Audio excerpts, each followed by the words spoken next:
You know,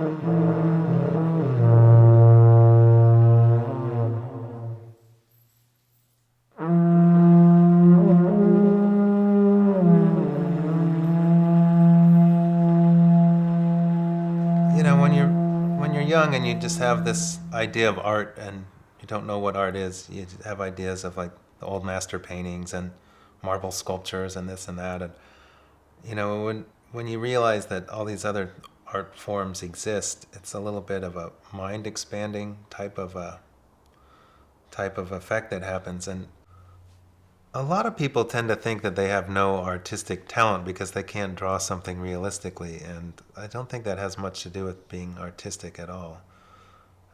So I try to show people that art can be made of any materials. I mean, you know, if you just eat breakfast every day and think nothing of it, that's not art. But if you write down what you ate every day for a month, and you could turn that into an art project if you took a picture of it, or if you wanted to build it out of clay or something, you know, like things that people do every day can be artistic. It's just all in sort of the way that people frame the idea about it and the way they think of it and the way they present it.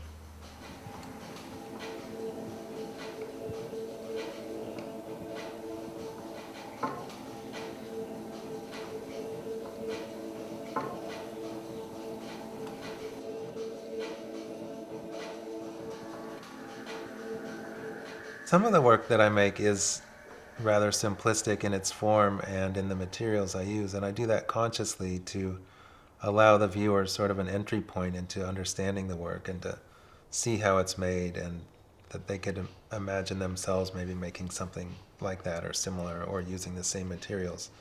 And I think in that way it sort of empowers people to visualize themselves as artists and maybe get in touch with the artist inside themselves. And also it doesn't create the barrier that a lot of people have between like looking at, oh, I don't understand art, I don't know what they do, I don't know how it's made, kind of mentality.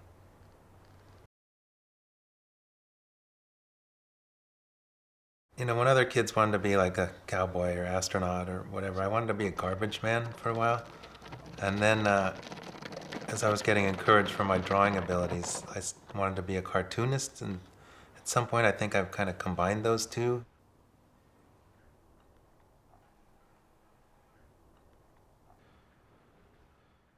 I'd been working with the snowman image before that, I'd been working with trees before that, but I hadn't quite merged them together until I'd seen them in the burl forest. Well, as humans, we have to, you know, we can kind of ignore the changes going on in the climate because it's a degree or two difference and we don't notice that so much. I think the snowman, for me, is a symbol of someone that has to pay more attention to that. You know, it's like a figure that if things do warm up 5 degrees, they might uh, become extinct in certain areas, you know, or endangered. And there's also like certain trees in the Pacific Northwest here that have these burl formations, and some of them look like there's actually a snowman in the tree. So my thinking with that is that there could have been snow built up around it, and maybe some people made snowmen, and then as the snow melts, the water soaks into the ground and gets absorbed by the tree, and then the tree absorbs the spirit of the snowman. And that's one way that they could evolve to living in a warmer temperature. Most of my work does have a political aspect to it. I try not to make it totally overt and just sort of didactic and preachy, but I do have a message that I do put into the work, and I don't know that everyone gets the message, and I don't want to make it so clear-cut that it's too apparent.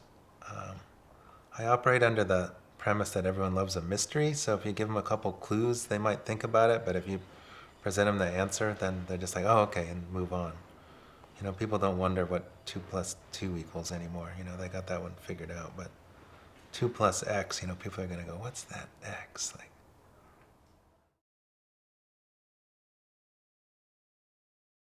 I tried playing like songs on it, and it sounded more like elephant rape scene or something. Not happy. So then I just like. Yeah. Can I just get you to do that one again?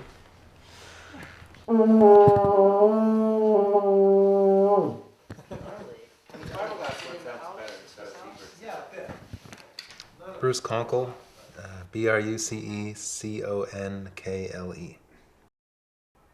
Bruceconkle. Yeah, cut. No.